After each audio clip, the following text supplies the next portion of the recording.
રાજ્યમાં વસ્તી ગણતરીની શરૂઆત કરવામાં આવશે। આગામી 1 જૂનથી વસ્તી ગણતરી શરૂ થશે। લોકો ઓનલાઈન પોતાની નોંધણી પણ કરાવી શકશે, જેમાં કુલ 33 જેટલા સવાલો આપની સામે હશે અને એ 33 સવાલોના જવાબ આપવાના રહેશે। 2 તબક્કામાં વસ્તી ગણતરીનું આયોજન કરવામાં આવ્યું છે।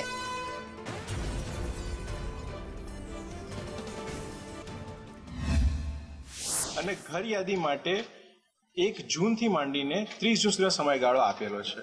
એના માટેના જે 33 પ્રશ્નો છે એ આપ સૌની જાણમાં છે।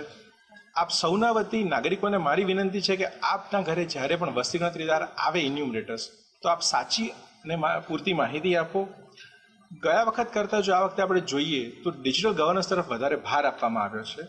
એની પહેલ રૂપે એક સેલ્ફ ઇન્યુમરેશન પોર્ટલ પણ શરૂ કરવામાં આવેલું છે, જેમાં દરેક નાગરિકો પોતે જ પ્રોએક્ટિવલી એમાં ભાગ લઈને પોતાની માહિતી આપી શકે છે। જે માટે se.gov.in કરીને પોર્ટલ છે, જે 15 દિવસ માટે અવેલેબલ રહેશે। આપના વતી સૌ નાગરિકોને વિનંતી છે કે આનો મહત્તમ ઉપયોગ